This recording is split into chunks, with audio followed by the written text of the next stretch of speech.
Okay. Bismillah ar-Rahman ar-Rahim. Am I audible to everybody in class?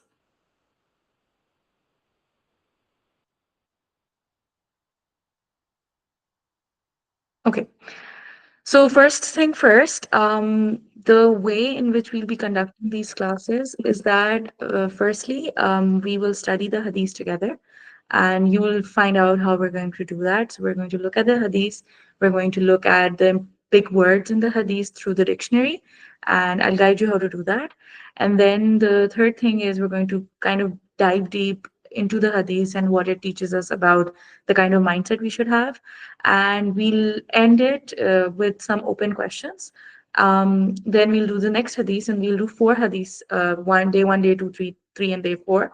And then the fifth day on a Sunday will be sort of discussion. So if you can't make it to class on Sunday, I can understand. So you can just put your whatever thoughts you had about the hadiths that we did in your mind during the 4 days. You could just put that on the group as a voice note or a message, and you can also join the class and share any insights.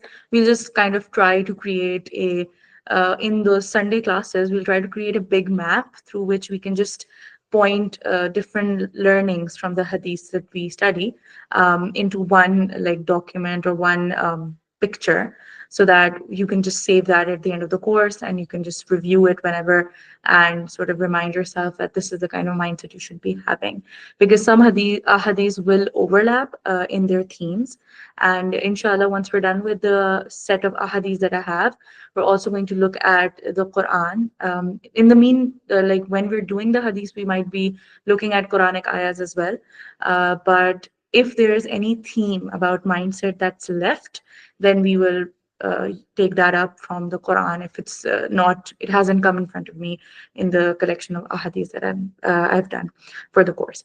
So let's get started. The sessions would be a bit me talking, you listening, but you can always message and ask. You can raise your hand if you have a question.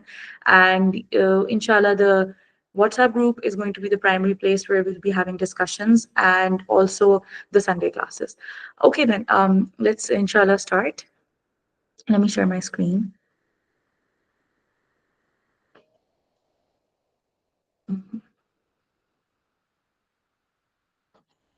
Okay, the slideshow is visible, right? Yes. Okay, great. So, this is just the format that I just explained, and let's just dive right into it. The first hadith.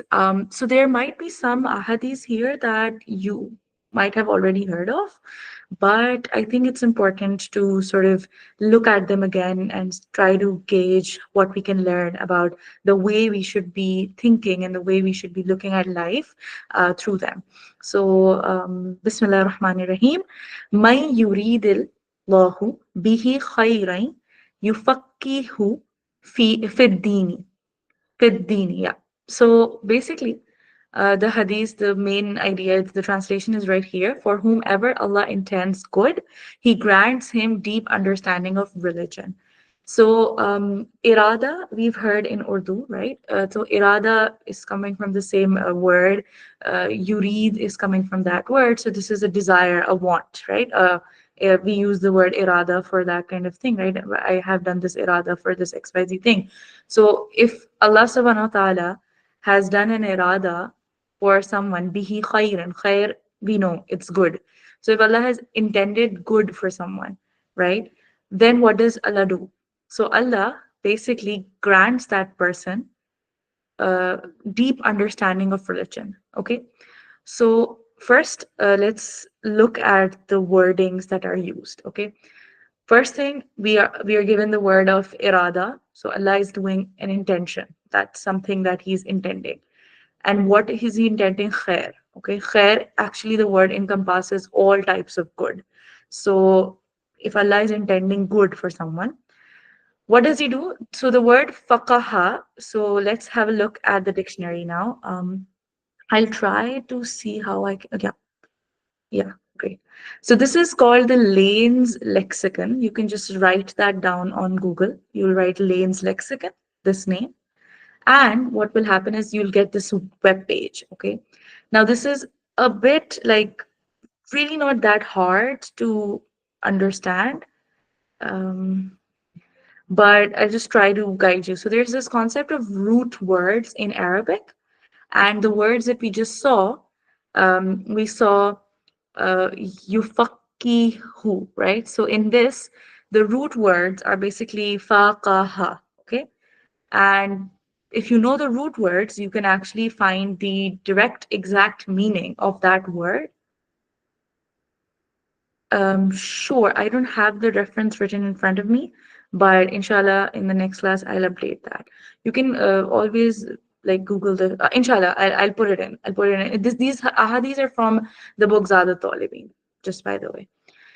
So yeah, let's get back to the dictionary. So this is the Lane's lexicon. This is a great resource for you to know about because through this you can really go deep into Islamic, any sayings or anything of that sort. Um, what do I mean by that? So when you read the Quran and something hits you and you can look at the tarjuma or the translation, but sometimes that translation is not able to give that that deep meaning, and to get those tadabbur mindset turning, you kind of need to have a look at what does that word actually mean, what are the kind of different kind of meanings of that word, because sometimes Allah subhanahu wa ta'ala is sort of talking about the same thing and using different words. So in that moment you're like, okay, what do these two words mean differently? Because sometimes in translation they will just give you the same meaning for two different words, and that's where the dictionary comes in handy. But the first thing that you need to know in a dictionary is that what's the root words. So in the case of yufaqihu, the root words are fa, ka, and ha. We can have a different session if you want in the Sunday session where I tell you how to pick out the root words. It's not that easy all the time, but there are some tricks to it.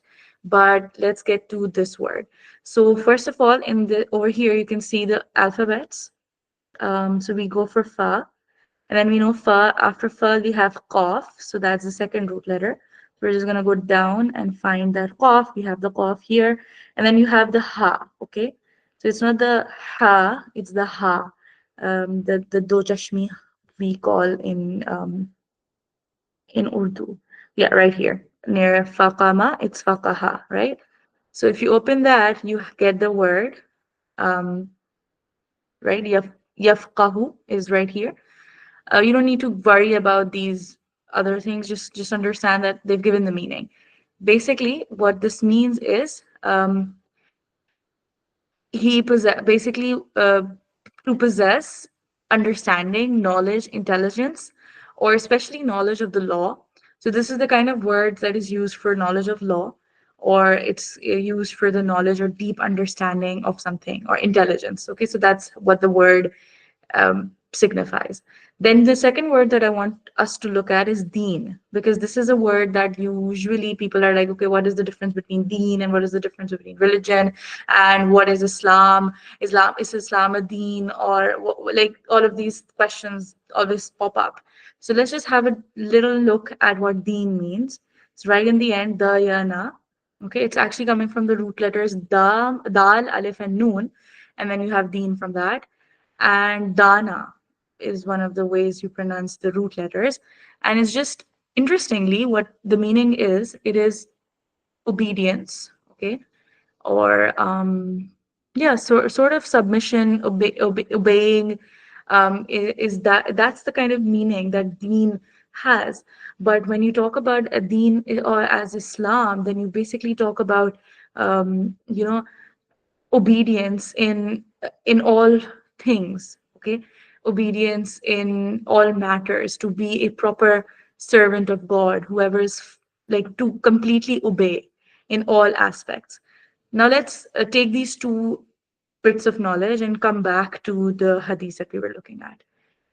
Okay, so the hadith says that for whomever Allah intends good, he grants him deep understanding of religion. Now let's go down into what exactly is deen. So the linguistic understanding of deen was basically obedience, right? Um, The linguistic understanding that we got is basically submission, obedience. Then deen appears in the Quran in various places and it comes in various meanings. Sometimes it's the way of life that the Quran is talking about, and that's when deen is coming in place. Then sometimes it's talking about something that you've submitted to. So that's where deen is coming. So deen is essentially what you can understand from a broad analysis of Quran and the Arabic lexicon and the ahadith that we have. It basically is obedience. Okay, it basically means that you abide or you submit to something. Now, in this case, we are talking about Allah subhanahu wa ta'ala. So we're supposed to obey and abide by the rules that are set by Allah subhanahu wa ta'ala. There's also a tinge of the meaning of law in it. So it's sort of like a set of rules that you have and you obey them. That is what deen is. Now, when Allah subhanahu wa ta'ala is saying understanding of the set of rules that you're supposed to obey, this is where things get a little more profound because that's where the mindset comes into play. Because number one, it's not just talking about some aspect of your life, it's talking about rules that are going to dictate your entire life. You are going to obey these rules in every single aspect of your life. What that means is, whatever aspect of your life you are dealing with, be it an emotion that you're facing, be it a change in relationships that you're facing, be it a transformation of maybe you're moving out, or maybe you're facing some financial hardship, whatever your situation is, there is going to be a rule that you would have to obey in order to cross that situation in the way Allah subhanahu wa ta'ala wants you to. Okay. And that's what is being talked about over here. That Allah subhanahu wa ta'ala, what He does is that when He intends good for someone, He gives him the understanding of those rules. What that means is, for example, if you are in Islam, you're told that one of the rules is that you're not supposed to backbite of others. You're not supposed to tell things about others that are essentially included in backbiting, right? Or saying things that are slanderous about people. Okay, that's a rule. Now, what happens is that somebody really hurts you and you kind of want to talk to somebody about it. You want to tell someone that, oh, I'm just hating this person and he did this and he did that. That's something you can do, right? The second thing is, you know the rule. Somebody has told you, you've heard it in some meeting or some majlis or somewhere that you're not supposed to backbite. That's haram or that's sinful in Islam. But then the third thing is that you understand why it is so. What does that mean? When you understand why something is not allowed, it is easier for you to not do it. For example, if you tell a child that you're going to burn your or you know that you're going to burn yourself, and if you understand what burning means, then you won't touch fire. When you understand what burning means, if somebody's saying, oh, you're going to get burned, you're going to get burned, but you don't know what burning is, right? So then how are you going to stop yourself? So number one, when you understand why something is bad, the why, when you understand the why, you're able to not do it. So that's the first really big benefit that you get. The second benefit that you get is that you're able to understand deeper the problems that will happen if you do that thing. So these are two different things. Not be stopping yourself from doing something because you understand that it's bad, and then also understanding that what will be the repercussions if I do it. Not just the repercussions that it's sinful and I'm going to get punished. No, the deeper repercussions of it.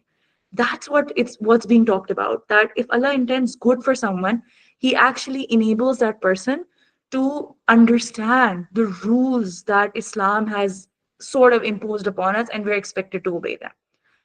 Now, what do I mean by the second thing? You understand the deeper repercussions. What that helps you is that not only in that moment when you felt like picking up your phone and backbiting about that person, not only do you stop yourself in that moment, but every time shaitan tries to sort of hit you towards doing that, you are able to stop yourself because you have a deeper understanding.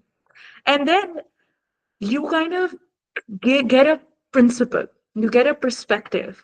What do I mean by that? So let's take backbiting as an example. You know you're not supposed to backbite. What happens in backbiting is that somebody hurts you, okay?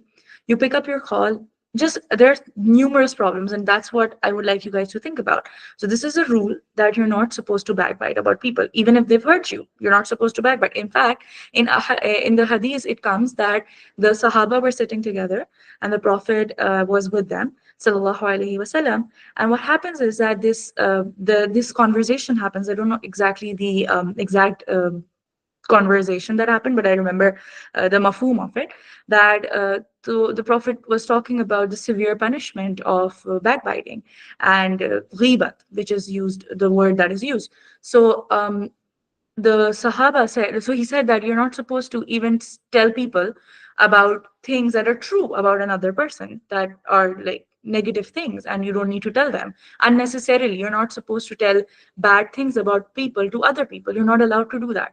So the Sahabi was like, but what if it's like true, right? I'm telling something that's true. It's not false, it's true.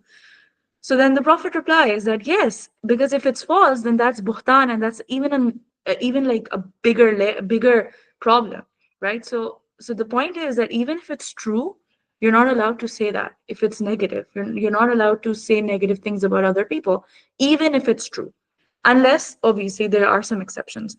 But in majority cases, just because a friend of yours did something wrong with you, or your sister said something bad to you, or your mother-in-law said did something bad, anything like that, where a teacher said something really hurtful to you, unless it's you're telling somebody and it's gonna save them from something, unless if that's not the case, then you're not supposed to tell anybody. Now, that's where the perspective comes into play. A moment understands why you're not supposed to do it.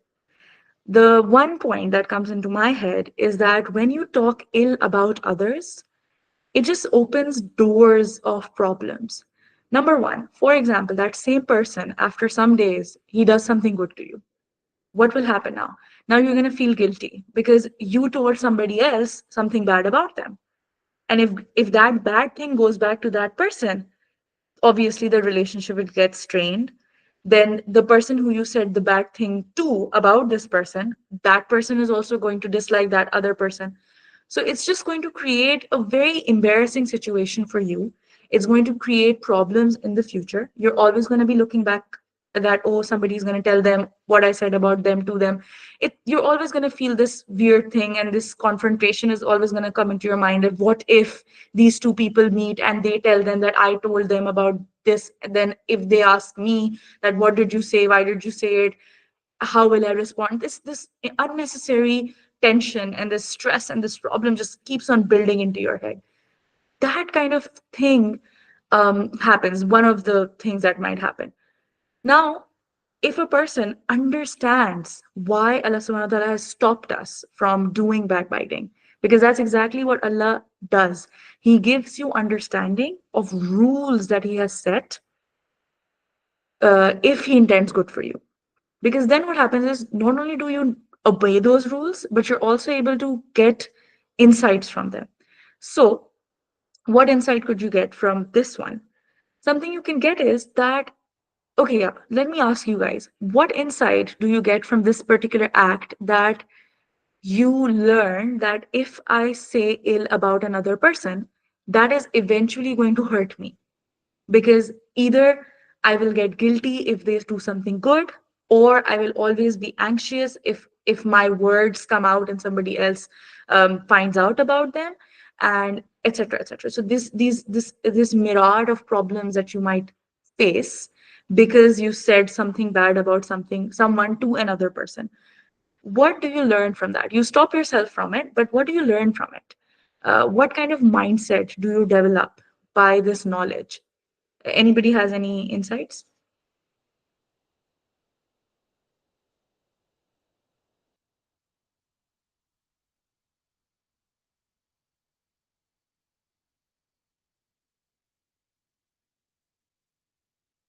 Uh, you could type in the chat box or even raise your hand.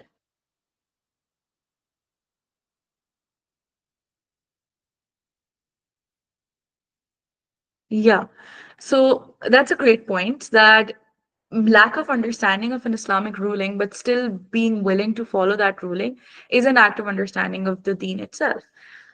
That is that is interesting. That is an interesting point, because here what we're understanding is that, number one, we can't understand the why of everything, right? What why here means, you see, Allah is talking about He grants him deep understanding of religion. Now, that is another interesting thing that we understand, because to every person, it's going to be personalized. Some people might not have a problem with having to look back all the time, that, okay, what did I say to whom? Some people are like that. So they're like, I don't care. It doesn't matter. I said it. I said it. I said it. That's the kind of mindset they have. So for them, there might be some other reason why backbiting is going to bite them in the back if they do that, right? So, to each his own. That's why when Allah intends good for a person, He gives that person understanding of whatever things that they're doing in life. How is that? For example, there is a person who um, doesn't who's not very healthy, and they don't do workouts, etc., and Allah subhanahu wa ta'ala grants him the understanding of religion. What understanding? He grants him the understanding that if you do nawafil, etc., that's going to be beneficial for you in the akhirah. They do that, but a deeper understanding of doing nawafil, maybe what they find out is that if you look at WHO's website and you get into the details of the amount of physical activity a human being needs every single day, and you check that in when you pray, and if you do all the sunnahs and the maqadas, the activity level that you get if you do all of them in the five prayers is the same as what's required by according to WHO for a human being, a daily requirement. You meet that daily requirement. So that, and then when the person finds out about that, that could be that deeper understanding for them, which would enable them to make sure that they do all their nawafil. Because if not for the desired benefit in the akhirah, at the very least, they'll be getting that, they'll be fulfilling their bodily requirements of health, right? So the point is that understanding of the deen is not necessarily that, okay, what I understand is going to be the same as what you understand. The point is, and inshallah, this is today was the first class, and we're just going to learn how to gauge perspective mindsets through what we are learning. Because in the first class, as we saw, like, nobody had any idea what we can understand as our mindset when we think of not backbiting, for instance. However, uh, basically, to me, the mindset that I get is that there is no use of talking about people. There's just no use. Unless it's needed, unless somebody's getting married to someone and they're asking you that, okay, is this person okay about me? Other than that, talking about people grants no benefit whatsoever to a person. That's the mindset that I developed. So as a Muslim, as a moment, I would like to think, I would make sure that I don't talk about people at all, even if they are hurt. And then secondly, what I learned is that if I talk about people and that could lead to problems, it's better that I don't talk about them, right? And hence, I would try to build my strength, my mental abilities in such a way that I don't get affected by people as much as well.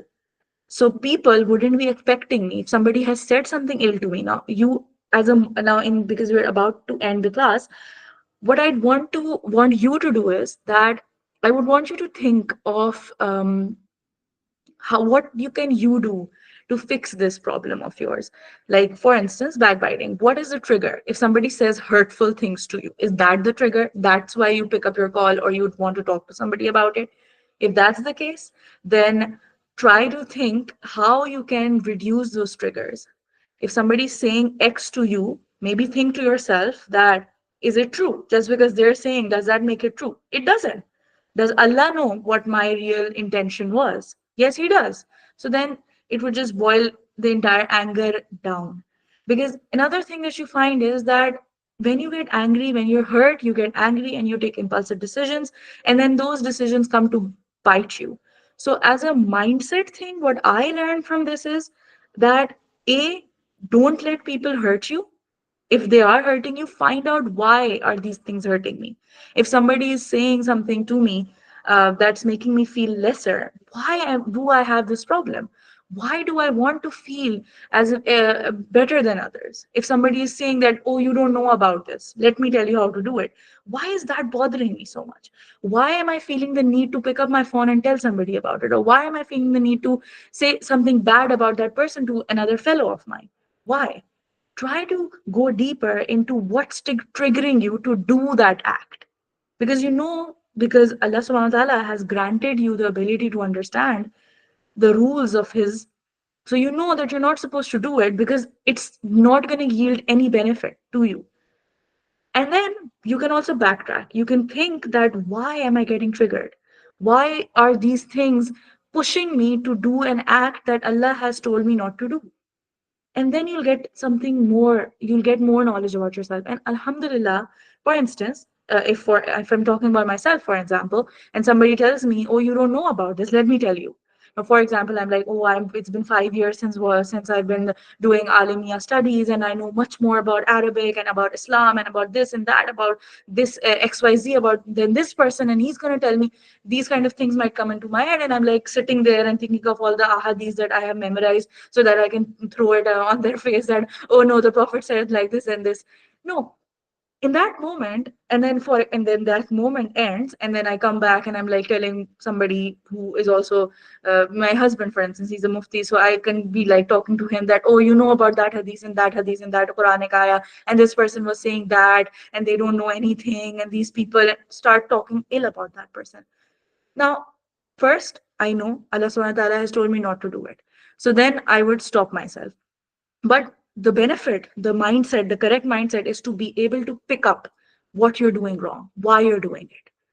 What you fixed it. You know that you're not supposed to do it because you understand doing it will not yield any benefit. Now, why you were about to do it? Go to that. Why you were about to do it? Pick that out. For example, in my case, it could be takabbur, that I have a lot of kibr. I think I'm better than myself. I think I have a lot of knowledge. Now in the zakhira of hadith or in the Quran, anywhere you will definitely find a solution. So the solution for kibr that Quran tells us, sorry, the hadith tells us, is to say salam, because it says that whoever begins with salam, uh, it does not have takabbur in their heart, right? And we can deconstruct what that hadith is because I have compiled it in our list as well. But that's the step that I would like you all to go away with this hadith, because this hadith is the cornerstone of every other hadith we're going to be studying. It's the lens, because it makes you understand that if Allah is intending good for you, He is going to give you deeper understanding of religion. And this deeper understanding is not just okay, I can write a big book on this one hadith. No, is that you can apply it onto your life. If you can apply it successfully onto your life, and the more aspects of your life you can apply it on, you've gotten that deeper understanding, which means that Allah intended good for you. And what more do we want? Because some of the questions that I had over here was that, who is Allah?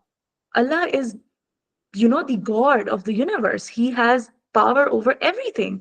He can grant you any and everything. He is so powerful. What is He granting? He's granting you understanding of deen, which means that that is the biggest thing that you can get, right? So think about it. Out of everything Allah could grant you, He's granting you the understanding of the, it's not even saying amal, because maybe through this hadith, we can think that maybe understanding is bigger than amal, right? Because saying amal is not important. What I'm saying is that if you understand why you're doing something, that is even more pasandida to Allah subhanahu wa ta'ala, perhaps. Because that's what He's giving you. He's not giving you knowledge of deen, He's giving you understanding of deen. He's giving you deep understanding. He's giving you intelligence. He's giving you this sight through which you can understand what the deen, the way to submit, the way to obey. Deen, not as in the religion, deen as in the way to obey. He's giving you the understanding. How do you obey? And the best way is to do both ways, what I taught you. You go in the front, what you were about to do, why you should not do it, you think of that, and why you were about to do it. You think of that. And if you're able to fix both of these things, you're fixing one by one, you're fixing your entire personality, you're making your heart the Qalb Saleem, which is what you want in the end, because that is what is going to be your savior in Akhirah if you have that Qalb Saleem. So, this hadith should be our lens for the remaining um, hadiths that we study. What can I learn from this hadith? How can I gain deep understanding of how I can obey this command that Allah subhanahu wa ta'ala is giving us? And in not just hadith, whatever injunction of Islam comes in front of you, be it praying, be it fasting, be it zakah, anything that comes in front of you, you should think, how can I obey this? So, how can I understand it in such a way that it makes it easy for me to obey it? And the good thing about that backward thinking, that why you were about to do, why you were about to break the rule. The good thing is once you start doing that, you'll start understanding a lot of things about your personality that you need to fix, because not everybody has the same problems. Some people have takabbur, some people have riya, some people different illnesses for different people. Some people are very humble, they don't have an issue of takabbur, but they might have other sort of issues, right? Laziness could be their issue. So you will figure out yourself, and then you'll be able to improve yourself. So that from my side is it. And inshallah, if anybody has any points whatsoever, I'm closing the recording. You can We can talk right now. I have like around till 45. So like around 10 minutes or so, we can have a discussion. If you have any question, you can ask me, or you can share any insights that you have on the WhatsApp group. And inshallah, in the next class, we'll pick up another very beautiful hadith. That's it from my side.